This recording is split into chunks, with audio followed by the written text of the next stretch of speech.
ఒక్కొక్కటిగా నిజమవుతున్నాయి అనుకోవచ్చు. ఎందుకంటే తెలుగు సినిమాకి జాతీయ స్థాయిలో గుర్తింపు రావడం అనేది అంత చిన్న విషయం కాదు. అటు నార్త్‌తో పాటు ఇటు సౌత్ కూడా పోటీ ఇస్తూ దట్టు తెలుగు ఇండస్ట్రీకి మంచి పేరు వస్తుంది. అందులో ప్రత్యేకమైన స్థానం తీసుకుంది బేబీ సినిమా అని చెప్పుకోవచ్చు. దానికి 2 ఉత్తమ అవార్డులు వచ్చాయి. ఎస్‌కేఎన్ గారు ఉన్నారు. బేబీకి సంబంధించి ఆయన పడ్డ కష్టం ఏంటనేది ఆయన మాటల్లోనే తెలుసుకునే ప్రయత్నం చేద్దాం. సార్, నిజంగా డిజర్వ్ అనుకోవచ్చు మీరు పడ్డ కష్టం. 2 అవార్డులు ఎలా అనిపిస్తోంది?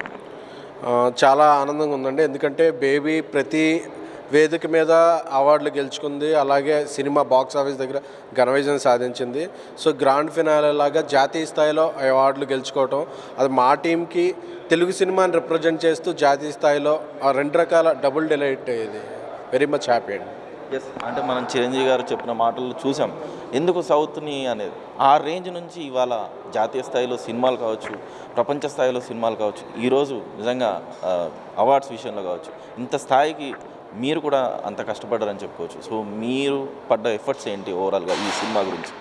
అంటే కొన్ని స్క్రిప్ట్స్ ఉంటాయండి. ఈ స్క్రిప్ట్స్ని నమ్మేటప్పుడు ఒక రకమైన భయం ఉంటుంది. ఇలాంటి స్క్రిప్ట్స్ చూస్తారా, మనం కరెక్ట్గా తీస్తామా, అందరికీ రీచ్ అవుతుందని. బేబీ చాలా కాంప్లికేటెడ్ ఎడ్జ్ మీద జరిగే స్క్రిప్టు. సో ఈ స్క్రిప్ట్ని చూజ్ చేసుకున్నప్పుడే అదొక అన్కన్వెన్షనల్ పాయింట్, ఒక రియాలిటీని బాగా ఒక వేలో చెప్పేది. సో అప్పుడే మాకు తెలిసింది హార్డ్ హిట్టింగ్గా ఉంటుంది. So what ever it will get more reach అనేది.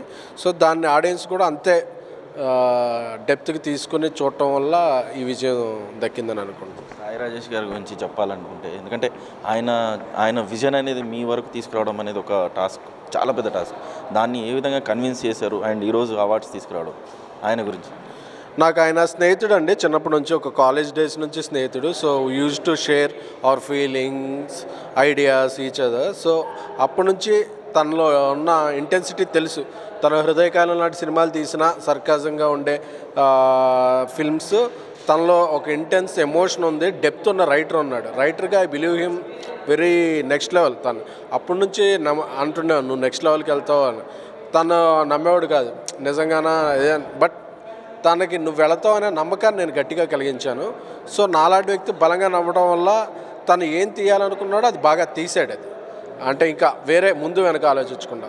సో అలాగ టాలెంట్ ఉన్న వాళ్ళని మనం బ్యాకింగ్ ఇస్తే, సో దానికి స్కై ఇస్ ద లిమిట్ అనేదానికి Rajesh and baby is example. Yes, అంటే తెలుగులో ఇంత హిట్ ఇచ్చింది, 2 అవార్డ్స్ ఇచ్చాయి. సో హిందీలో మీరు తీసుకునే కేర్ ఎలా ఉండబోతోంది? ఒక రెస్పాన్సిబిలిటీ అనేది పెంచిందని చెప్పుకోవచ్చు. సో హిందీ వర్షన్లో వెళ్తున్నారు, దానికి ఎలా ప్రిపేర్ అవుతున్నారు? దీనికి క్యాస్టింగ్ ఏంటి, మ్యూజిక్ ఏంటి, చాలా జాగ్రత్త తీసుకుంటున్నాం అండి. అంటే ప్రతి సినిమా ఒక కొత్త సినిమా లెక్కే.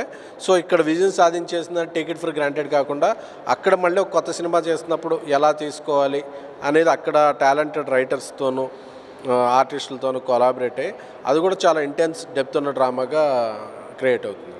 సో మీరు ఏ స్పీచ్లో చూసినా మీ ఇంటెన్సిటీ, మీ స్వాగ్ ఒకటి ఉంటుంది. కానీ ఆఫ్టర్ అవార్డు మీలో ఒక నిజమైన ఒక చేంజ్ కనిపిస్తుంది. అది నిజంగా ఏంటంటారు? అది ఈ రోజుకే అండి.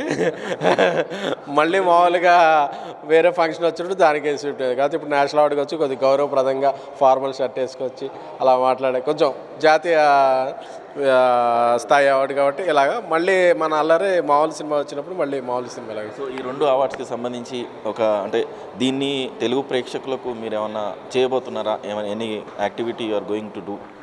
అంటే తెలుగు ప్రేక్షకులకి అంటే ఈ సినిమా విజయాన్ని సాధించేదో నెక్స్ట్ మళ్ళీ ఇంకో కాంబినేషన్ కలిపి అలా తీసేసుకోవాలనుకోకుండా కథను నమ్మి వెళ్ళాలనేది గట్టిగా.